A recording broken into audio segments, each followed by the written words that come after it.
तो आज हम बात करेंगे डिटरमाइनर्स के बारे में। डिटरमाइनर्स क्या होते हैं, इन्हें कैसे गिना जाता है, समझा जाता है, पहचाना जाता है, इनका यूज कहाँ कहाँ पर है, उसकी बात हम करने वाले हैं। तो फर्स्ट ऑफ ऑल मैं आपको बता दूं कि डिटरमाइनर कुछ अलग चीज नहीं है। डिटरमाइनर इटसेल्फ एन एडजेक्टिव, ये खुद ही एडजेक्टिव के रूप में वर्क करता है। और एडजेक्टिव क्या होता है ऑलरेडी बता चुका हूं कि भाई ये नाउन प्रोनाउन के सामने लगता है।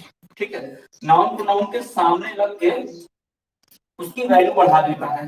ठीक है, तो डिटरमाइनर्स एक तरह से एडजेक्टिव ही है जो नाउन प्रोनाउन के आगे लगते हैं और क्वालिटी बढ़ाते हैं। ठीक है, उनको इनहेंस करते हैं, क्वालिटी को बढ़ा देते हैं और उसको इनहेंस करते हैं। अभी आपको ज्यादा रिलेटेबल, ज्यादा समझ में नहीं आ रहा है, उसको अभी हम सिंप्लीफाई करते हैं। जैसे डिटरमाइनर्स को पढ़ेंगे तो आप समझ जाएंगे। ठीक है, तो डिटरमाइनर इटसेल्फ एन एडजेक्टिव जो नाउन प्रोनाउन के आगे लगेगा और उसकी वैल्यू को बढ़ा देगा। ठीक है, इतनी बात तो हम समझ गए, इतना तो हमने आपको बता दिया। चलिए अब आगे थोड़ा सा मैं बताता हूं कि डिटरमाइनर जैसे कि आर्टिकल अपने आप में डिटरमाइनर है, आर्टिकल भी डिटरमाइनर है। जैसे मैंने बोला बॉय और मैंने बोल दिया द बॉय, तो बॉय की वैल्यू बढ़ गई। अगर मैंने बोला बॉय और मैंने बोला ए बॉय, तो एक लड़का, यानी बॉय को स्पेशल बना दिया गया, दैट मींस बॉय की भी वैल्यू बढ़ गई। तो जैसा मैंने अभी आपको डिटरमाइनर के बारे में बताया कि डिटरमाइनर जो है नाउन प्रोनाउन के आगे लगता है और एडजेक्टिव की तरह काम करता है और उसकी वैल्यू को बढ़ा देता है। तो सेम काम डिटरमाइनर्स का है। जैसे कि हम बात करते हैं आई हैव सम बुक्स, तो मैंने बुक जो है नाउन प्रोनाउन है, बुक के आगे सम लिखा,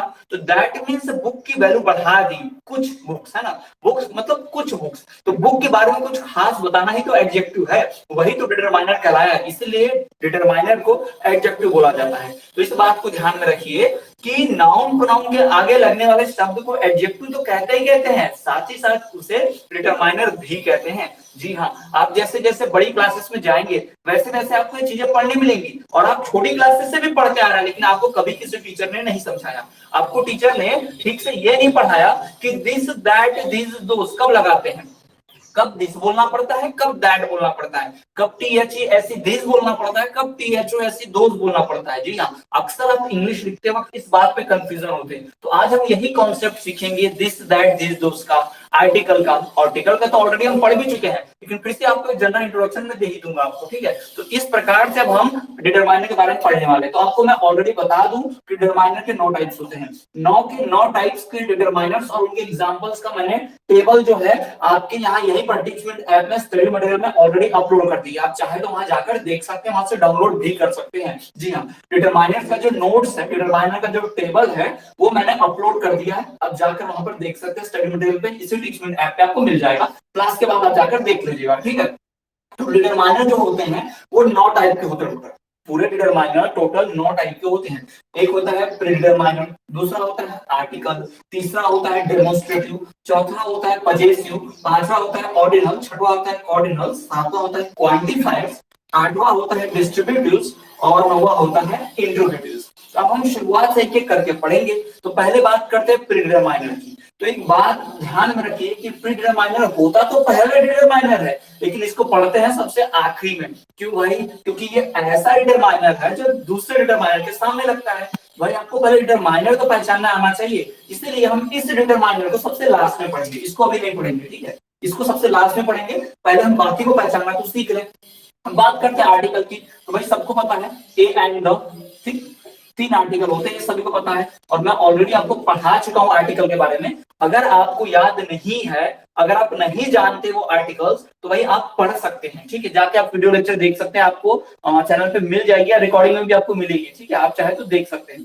तो जो भी लोग इस वक्त देख रहे हैं क्लास, वो सब बाद में क्लास में आप जाके आर्टिकल पढ़ लीजिएगा। अगर आपने पहले नहीं पढ़ा होगा, अब जाके बाद में आर्टिकल वाला सेक्शन ज्वाइन कर सकते हो, वीडियो लेक्चर देख सकते हैं, रिकॉर्डिंग भी आपको मिल जाएगी चैनल पर भी, रिकॉर्डिंग में। ठीक है, अब चलिए हम बात कर लेते हैं आर्टिकल्स। तो हो गया है, इसके बारे में मैं आपको ऑलरेडी पढ़ा चुका हूं, लेकिन फिर से अगर पढ़ाऊं तो द भाई किस किस के सामने लगता है? जो यूनिक होती है, यूनिवर्सल थीम होती है, और पूरी दुनिया में सिर्फ एक होती है। इसके अलावा रिवर्स के नाम के आगे, माउंटेन्स के नाम से आगे, पहाड़ों के नाम के आगे, वही ठीक है, ट्रेन्स के नाम के आगे, हॉली बुक्स के नाम के आगे, इन सब के आगे क्या लगता है? द लगता है। उसके बाद एंड, जब किसी शब्द को प्रोनाउंस करने में, बोलने में हिंदी का वॉवेल आता हो, ठीक है, हिंदी का ये सब आता हो, तभी एंड लगता है, वरना ए लगा दीजिए। ठीक है, इंग्लिश का वॉवेल आए ना आए कोई फर्क नहीं पड़ता, हमें सिर्फ हिंदी का वॉवेल चेक करना है। अगर हिंदी के वॉवेल में आता है पूरा जो हिंदी वॉवेल आता है ना प्रोनाउंस करने में, तो एंड लगा दीजिएगा। ठीक है, अब बात करते हैं डेमोन्स्ट्रेटिव। ये बहुत काम का है, कान खोलकर सुन लो, सब लोग कहीं जाओ मत, पढ़ लो। ये आपका दिस दैट दिस दोस्त का पूरा कंफ्यूजन मैं हमेशा के लिए दूर कर देता हूँ यहाँ पे। तो देखिए चार होते हैं यहाँ पर डिस्ट्रीब्यूटिव के मानर जो होते हैं ना, सॉरी डेमोन्स्ट्रेटिव, वो चार होते हैं। एक होता है दिस, एक होता है दैट, एक होता है THE दिस, और एक होता है THOSE दोस्त। तो आपने ऑलरेडी इन चारों पढ़े होंगे भाई, चारों आप लिखते होंगे, आपको पता होगा दिस दैट दिस दोस्त, ऑलरेडी आप जानते हैं सबके बारे में, ऑलरेडी आपको पता है। लेकिन मुझे एक बात बताइए कि भाई दिस कब लगाना है, दैट कब लगाना है, दोस्त कब लगाना है, दिस कब लगाना है, कैसे पता चलता है, आप कैसे डिसाइड करते हैं? तो देखिए बड़ा आसान है, बहुत सरल है। ये सब सिंगुलर, प्लूरल और पास और दूर पे डिपेंड करता है। यानी अगर कोई चीज सिंगुलर है, पास है, कोई चीज दूर है, प्लूरल है, तो इसके बेस पे डिसाइड किया जाएगा और इसी के बेस पे इसे लिखा जाएगा। तो चलिए मैं आपको बता दूं डिटरमाइनर्स में दिस कब लगाते हैं, दैट कब लगाते हैं, दिस कब लगाते हैं, दोस्त कब लगाते हैं। सब लोग ध्यान से सुन लीजिए भाई। अगर कोई चीज, मान लो अगर एक पेन मेरे पास है, यहाँ पर बोलूंगा दैट इज ए पेन, नहीं बोल सकता। दैट मतलब क्या होता है, वह। अब आप ध्यान से सुनिए, दिस मतलब क्या होता है, यह। दैट मतलब क्या होता है, वह। दिस मतलब ये, और दोस्त मतलब वे।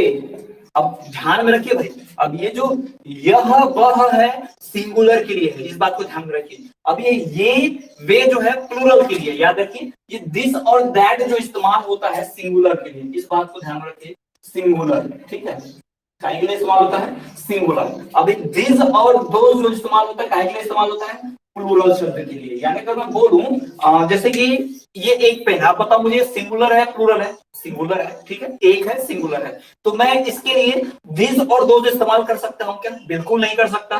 तो अब मेरे पास दो ही ऑप्शन बच गए, मैं इसके लिए दिस या दैट का इस्तेमाल करूंगा। अब दिस भी कब इस्तेमाल करते हैं, जब कोई पास हो, और दैट कब इस्तेमाल करते हैं, जब दूर हो अपने से, ठीक है। तो ये पेन मेरे से बहुत ज्यादा दूर है क्या, नहीं, तो मैं इसे दैट इज ए पेन नहीं बोलूंगा, क्या बोलूंगा, दिस इज ए पेन बोलूंगा, क्यों भाई मेरे पास में है, पास में है और सिंगुलर है। दैट मींस अगर कोई चीज आपके पास में होती है और सिंगुलर होती है तो उसे हम कहते हैं दिस।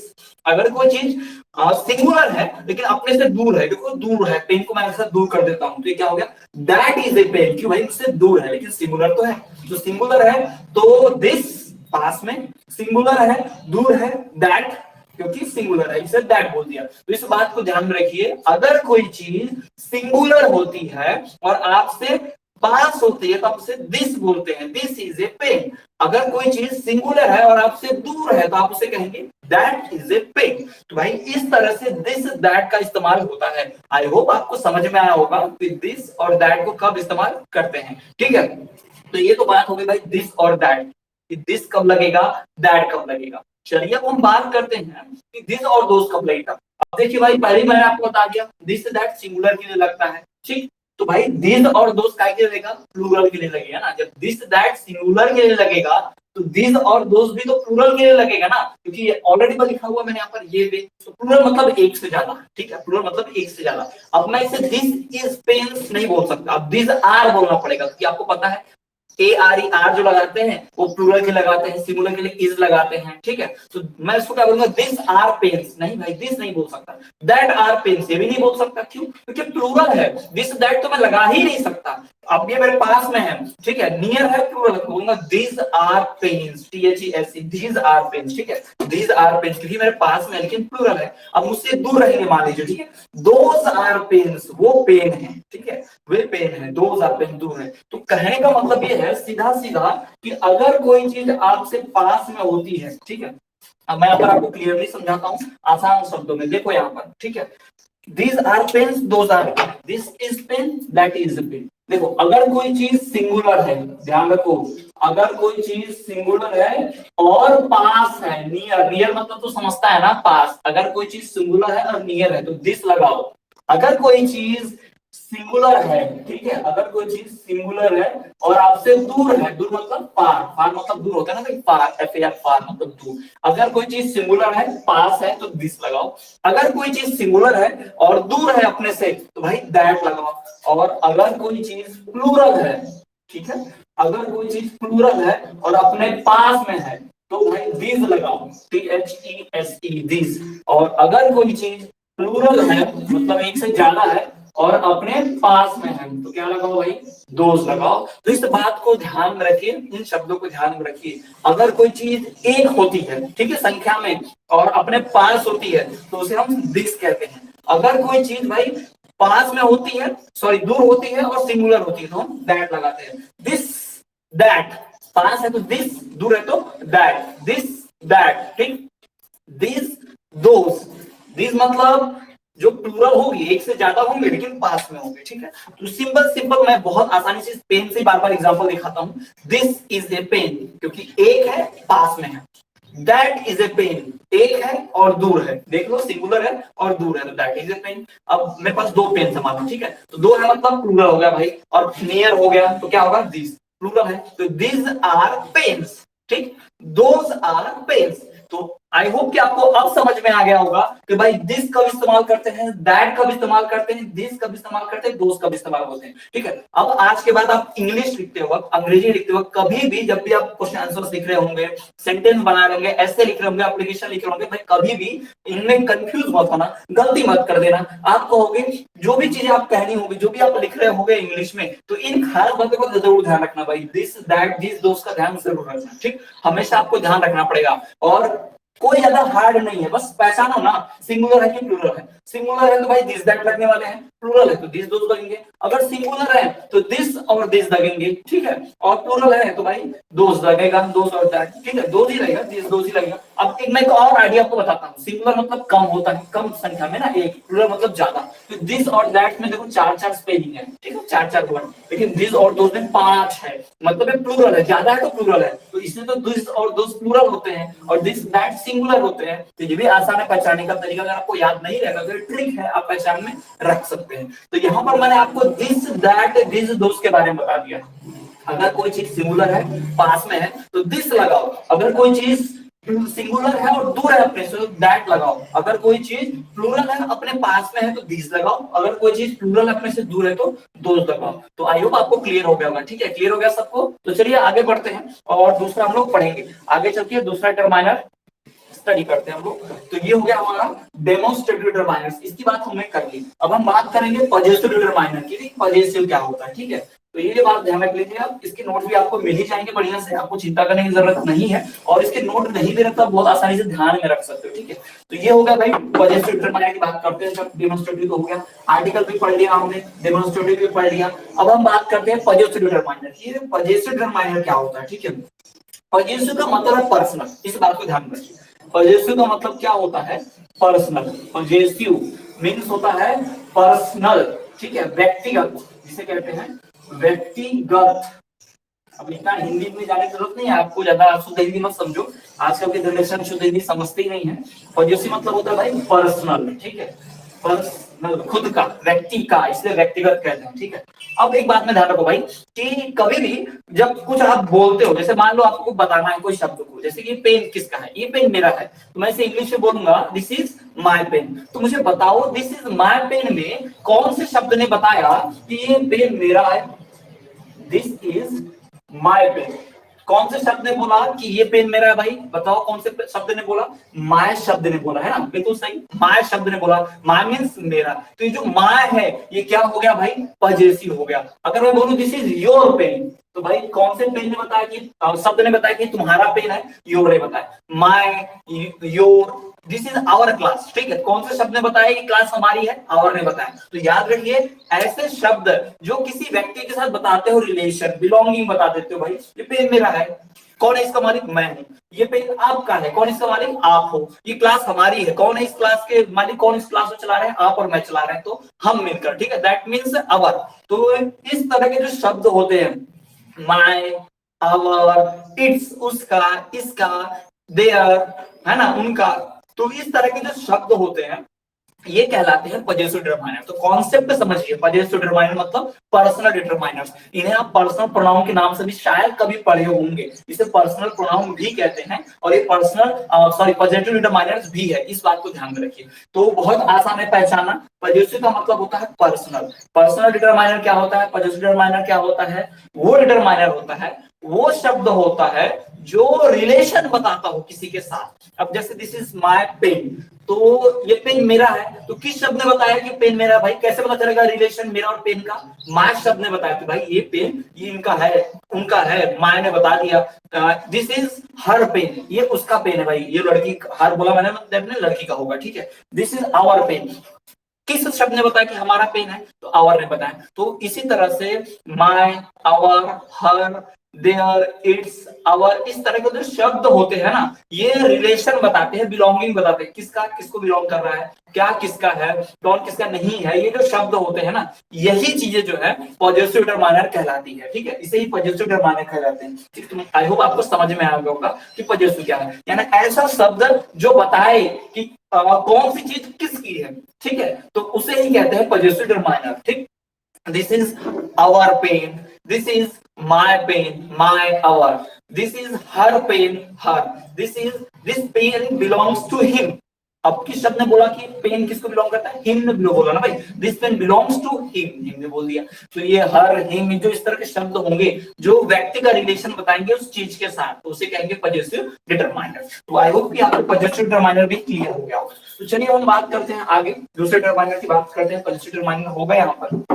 अब हम बात करते हैं ऑर्डिनल्स की, बड़ा इंपॉर्टेंट है भाई। अब आप ध्यान से सुन लीजिए, इधर ऑर्डिनल्स और कोऑर्डिनल्स ये दोनों एक साथ पढ़ेंगे हम लोग, ठीक है। आपको बड़ा इंपॉर्टेंट ये समझना होगा, बहुत आसान है और बहुत काम का है आपके।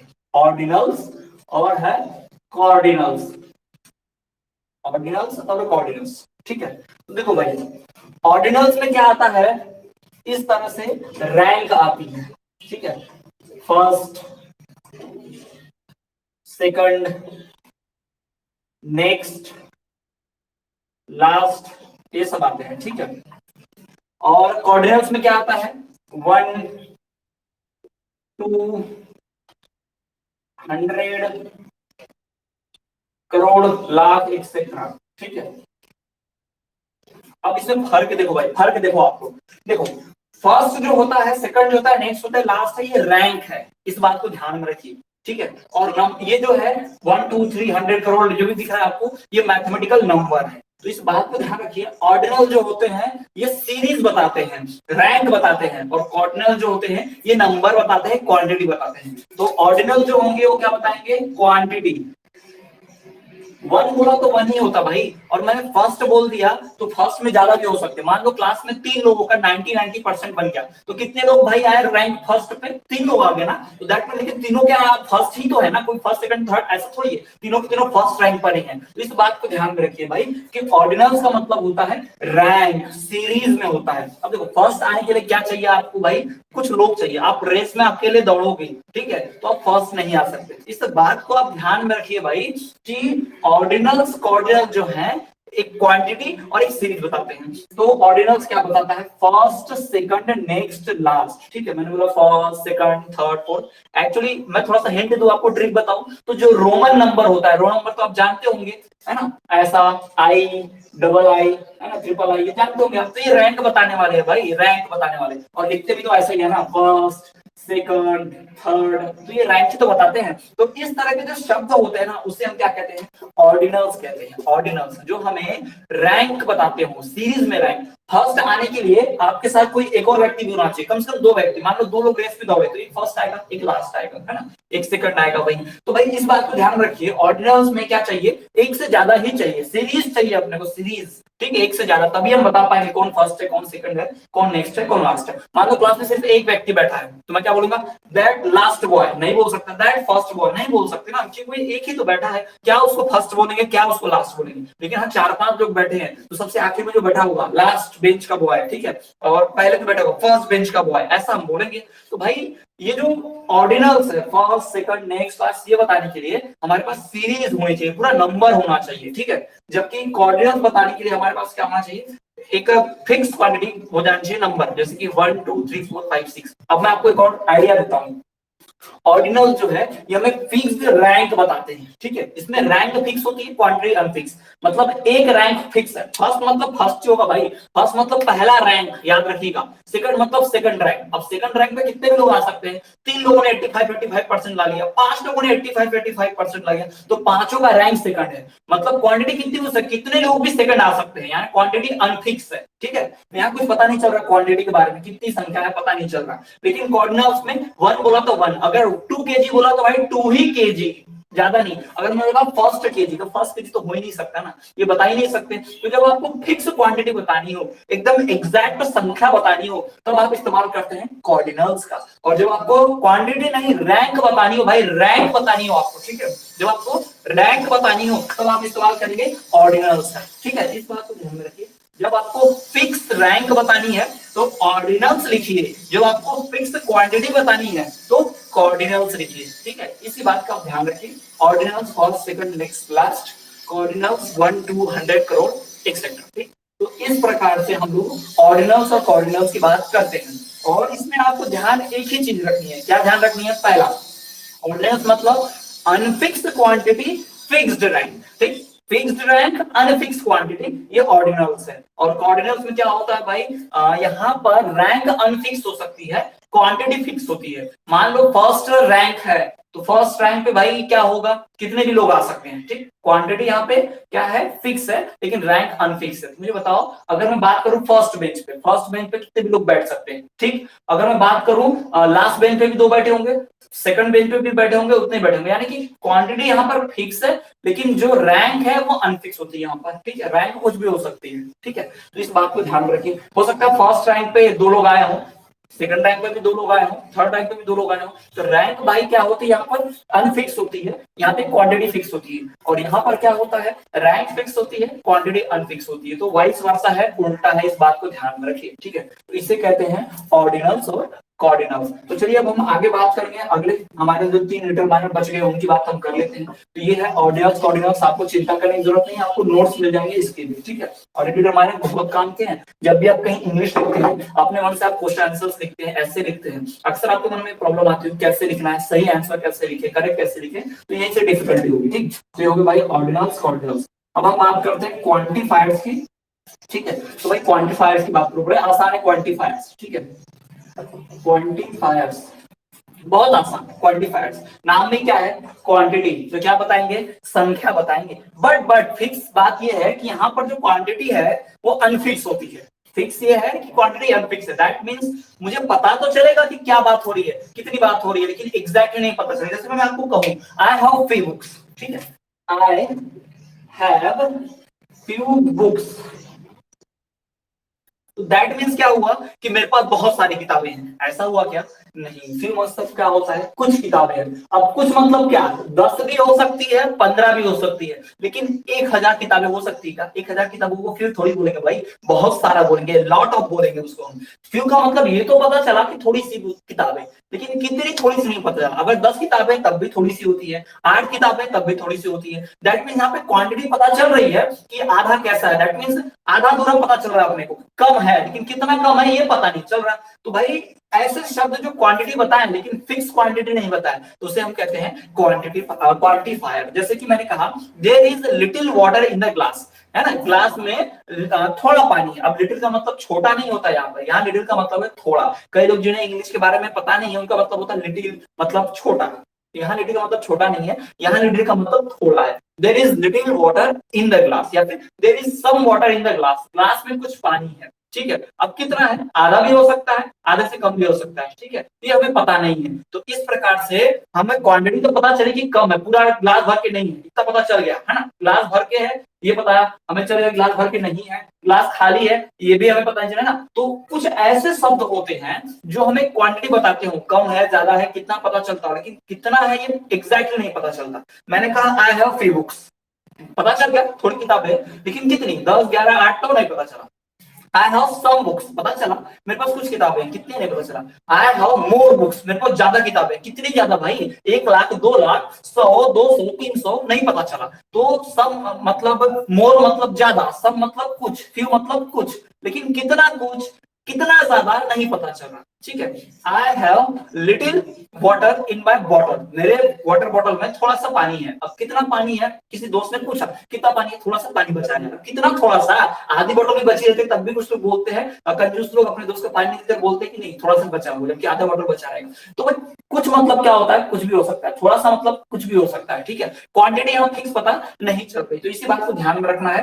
फ्यू, लिटिल, मोर, सम, है ना, plenty, lot of, enough. Enough मेरे पास भरपूर पैसा है, आई हैव इनफ मनी, मेरे पास भरपूर पैसा है। तो भाई किसी के लिए 1 लाख भी भरपूर होते हैं, किसी के लिए 50,000 भी भरपूर होते हैं, किसी के लिए 500 रुपए मिल गया तो भी भरपूर है, बहुत है ना। तो ये जो इनफ है, इससे पता तो चल गया कि भरपूर है, पर्याप्त है, लेकिन ये पता नहीं चला कि कितना है एग्जैक्टली, ठीक है। तो इस तरह के शब्द फ्यू, लिटिल, मैनी, मोर, इनफ, प्लेंटी, इस तरह के जो शब्द होते हैं वो कहलाते हैं क्या, क्वांटिफायर्स। क्या कहलाते हैं, क्वांटिफायर्स। अगर आप ये अभी टीचिंग ऐप के स्टडी मटेरियल में आप जाना, स्टडी मटेरियल के सेक्शन में, तो आपको वहां पर मिल जाएगा, पूरा टेबल बना होगा, पूरा कॉलम बना होगा, पूरा एग्जांपल वहां पे लिखा हुआ। मैंने स्क्रीनशॉट वहां पर डाल दिया है, इमेज वहां डॉक्यूमेंट मैंने कर दिया, वहां पर आप देख सकते हैं, पीडीएफ डाउनलोड भी कर सकते हैं, ठीक है। तो ये हो गया भाई अपना क्वांटिफायर्स। चलिए अब आते हैं डिस्ट्रीब्यूटिव्स पे, ये बड़ा इंपॉर्टेंट है।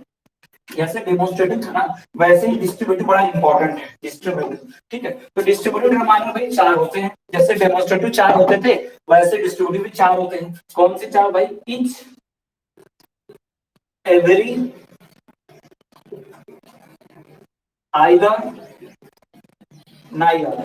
कई लोग इसको इधर भी कहते हैं, आइदर को इधर भी बोल सकते हैं, इधर नीदर ये भी बोल सकते हैं आप, ठीक है। अब जैसे यूरोप के लोग इंग्लिश बोलते हैं, इसको वो लोग इधर ही बोलते हैं, आइदर नहीं बोलते, इधर ही बोलते हैं। इसको नाइदर नहीं बोलते, नीदर ही बोलते हैं, ठीक है। तो ध्यान रखिएगा, ईच, एवरी, आइदर, नाइदर, या फिर इधर नीदर, ठीक है। तो चलिए मैं आपको बताता हूँ, ईच कब इस्तेमाल करते हैं, एवरी कब इस्तेमाल करते हैं, इधर कब इस्तेमाल करते हैं, नीदर कब इस्तेमाल करते हैं, ठीक है। देखो, जब सबकी बात की जाएगी, लेकिन एक एक की पर्सनली बात की जाएगी, तो ईच बोलेंगे। जैसे मैं बोल दूं कि I will punish each student in the class, तो मैं क्या सबको एक साथ मार पाऊंगा स्केल से, नहीं, एक एक करके मारूंगा, लेकिन सबको मारूंगा, ठीक है। तो इसका मतलब क्या हुआ कि मैं सबको मारूंगा लेकिन एक एक करके मारूंगा। जब ऐसी कोई बात आती है तो ईच का इस्तेमाल करते हैं, इस बात को ध्यान रखिए।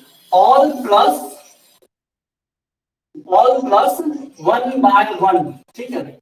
All plus one by one, यानी सबकी बात होगी लेकिन एक एक करके होगी, तो इसको बोलेंगे ईच। इस बात को ध्यान रखिए, जब एक साथ सबकी बात होगी। मैं यहाँ पर ईच को नहीं पढ़ा रहा हूं, मैं एक एक को पढ़ा रहा हूं क्या, नहीं भाई, सबको पढ़ा रहा हूं। तो मैं यहाँ क्या इस्तेमाल करूंगा, every. I am teaching every student here, यहाँ पे जितने भी लोग ज्वाइन हुए उन सबको मैं पढ़ा रहा हूँ। दैट मीन्स इसका मतलब क्या हुआ, मैं एवरी को पढ़ा रहा हूँ, यानी सबको एक साथ पढ़ा रहा हूँ, एक एक को अलग करके तो नहीं पढ़ा रहा। तो मैं ईच का इस्तेमाल करूंगा, I am teaching each student, नहीं, गलत हो गया, I am teaching every student, है ना। तो एवरी हो गया, तो एवरी का मतलब क्या, ऑल, है ना, ऑल टुगेदर, सबको एक साथ, ठीक है। तो मेरी बात को थोड़ा समझिए, और मैं थोड़ा सा डिटेल में आपको बताता हूं।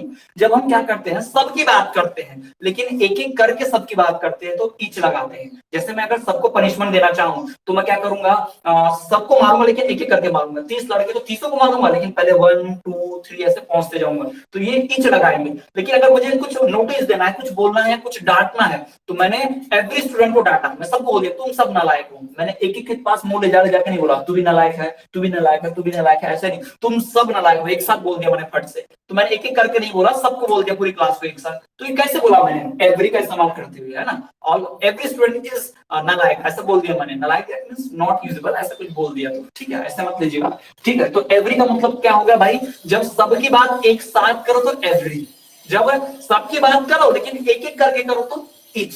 तो इस तरह से ईच और एवरी इस्तेमाल होता है। तो आई होप आपको समझ में आया होगा ईच और एवरी। चलिए अब बात करते हैं ईदर और नीदर की, यानी कि आइदर और नाइदर की। जब दो में से एक की बात होती है भाई, दो में से एक, ठीक है, वन ऑफ टू, जैसे मैंने कहा either of the two boys, दो में से एक लड़के को यहां आना चाहिए। तो जब भी आप कभी दो में से एक की बात करना, ठीक है, तो आप लगाना है ईदर, इस बात को ध्यान रखिए। Neither of the boys come here, दोनों में से कोई लड़का यहाँ नहीं आया, यहाँ दोनों पे दोनों की बात होती है। दो में से एक तो ईदर लगाना, दो में से कोई नहीं तो नीदर लगाना। नन ऑफ द टू, इस बात को ध्यान रखिए, नन ऑफ द टू, आपने दो लोगों को आवाज दिया, दोनों में से कोई नहीं आया, तो आप क्या बोलेंगे? Neither. Neither of the two boys came here, मैंने दोनों को आवाज लगाई, दोनों में से कोई नहीं आया, तो हम क्या बोलेंगे? नीदर। ठीक है, नाइदर। और दोनों को आपने आवाज लगा, दोनों में से, दोनों आओ इधर, दो में से एक आया ही ना लाइक, और एक आ गया और एक आया ही नहीं, तो हम क्या बोलेंगे? Either of the boys came here, दो में से एक लड़का यहाँ पर आया। ठीक है, तो इस बात को ध्यान रखिए, each every either neither, each every either neither, that means अगर आप एक की बात करते हैं, साथ ही साथ सबकी बात कर रहे हैं, सबकी बात करते हुए एक एक की बात करते हैं तो each, आप एक साथ सबकी बात करते हैं तो every, और आप दो में से एक की बात करते हैं तो either, और आप दो में से दोनों की बात नहीं करते तो neither। ठीक है, क्लियर है? तो इसी तरह से ये होगा हमारा डिस्ट्रीब्यूटिव डिटरमाइनर, क्वांटिफायर। अब मैं आपको बताऊं इंट्रोगेटिव। इंट्रोगेटिव डिटरमाइनर कुछ नहीं है, ये जो हमारा WH वर्ड होते हैं, व्हाट, वेयर, व्हिच, ये सब हमारा इंट्रोगेटिव डिटरमाइनर, बड़ा आसान है। यही हमारा क्या है? इंट्रोगेटिव डिटरमाइनर है। जितने भी WH वर्ड्स होंगे, जी हां, all WH words are known as, सभी WH वर्ड्स को कहते हैं इंट्रोगेटिव डिटरमाइनर्स। तो आप ऑलरेडी जानते हैं व्हाट, व्हिच, वेयर कब लगाते हैं, व्हाट कब लगाते हैं, व्हिच है ना, व्हिच मतलब कौन सा, व्हाट मतलब क्या, वे मतलब कब, तो जितने भी WH वर्ड्स हैं वही हमारे इंट्रोगेटिव डिटरमाइनर्स हैं। तो आई होप आपको समझ ही गया होगा ना, इंट्रोगेटिव मतलब ऑलरेडी सबको पता ही है, इसको पढ़ाने की जरूरत नहीं है, बच्चों वाला सिस्टम है। ठीक, तो ये हो गया हमारा इंट्रोगेटिव डिटरमाइनर। अब हम बात करते हैं, हमारा बचा हुआ प्री डिटरमाइनर की बात करते हैं। ठीक है, प्री डिटरमाइनर्स। तो भाई अब इतने डिटरमाइनर्स आपने जान लिए, ठीक है, ठीक है। तो मैं बताऊं,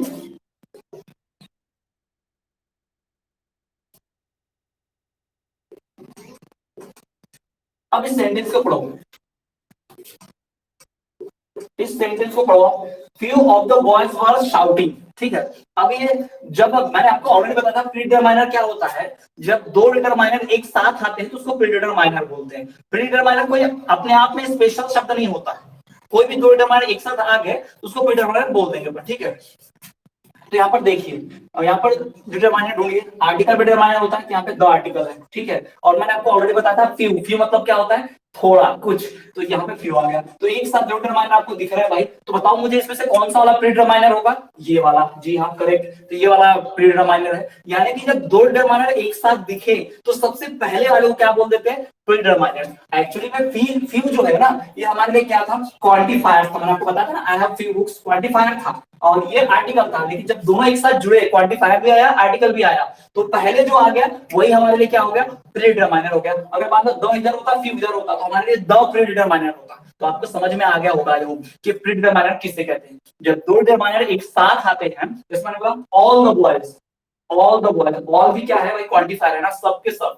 ठीक, ये भी क्वांटिफायर में आता है। ऑल और द आर्टिकल है, तो दो डिटरमाइनर एक साथ आ गए, तो भाई इसमें पहला कौन है? ऑल। तो ऑल हमारे लिए क्या होगा? Pre determiner. जी हाँ, तो इसी तरह आपको ध्यान में रखना है कि जब दो डिटरमाइनर एक साथ आते हैं तो पहले वाले को कहते हैं प्री डिटरमाइनर्स। क्लियर है सबको? तो ठीक है, तो ये हमारा पूरा डिटरमाइनर का सेशन जो है सॉल्व। तो कल हम आखिरी क्लास करेंगे बेसिक ग्रामर का। जी हाँ, कल हमारा लास्ट क्लास होगा रैप अप। तो अभी तक अगर आपने क्लासेस मिस की होंगी तो कल का क्लास जरूर ज्वाइन कर लेना, सेम 11 बजे। और उसके बाद हमारा बेसिक ग्रामर का सीरीज खत्म हो जाएगा। उसके बाद हम फिर न्यू पढ़ेंगे ग्रामर में दूसरी चीजें, जैसे कि वॉइस, नरेशन, क्वेश्चन टैग, है ना। तो ये सारी चीजें हम पढ़ेंगे, बहुत सारी चीजें पढ़ने वाले हैं, तो आपको चिंता करने की जरूरत नहीं है। बेसिक ग्रामर का ये सेकंड लास्ट क्लास है, कल इसका आखिरी क्लास होगा। अभी तक आपने नहीं पढ़ा है तो प्लीज कल का क्लास जरूर कीजिएगा, अपने फ्रेंड्स को भी इन्वाइट कीजिएगा। कल की क्लास हम करेंगे और उसके बाद हमारा बेसिक ग्रामर का सीरीज खत्म हो जाएगा। फिर उसके बाद हम थोड़ा सा एडवांस ग्रामर की तरफ भी चलेंगे। ठीक है, और कुछ भी जो डाउट वाले सेक्शन होंगे तो उन डाउट्स को भी हम क्लियर करेंगे। ठीक है, तो चलिए आज की क्लास को हम यहीं खत्म करते हैं। आप सभी का जुड़ने के लिए बहुत बहुत धन्यवाद। चलिए फिर गुड बाय सभी को। अभी 12 बजे 10th की क्लास होगी, 12 बजे 10th की क्लास होगी, तो उसमें ज्वाइन हो सकते हैं जिन्हें भी 10th की क्लास करनी होगी। स्टडी क्लास के ग्रुप पे लिंक पहुंच जाएगा, यूट्यूब पे वो लाइव क्लास होने वाली है 12 बजे। ठीक है।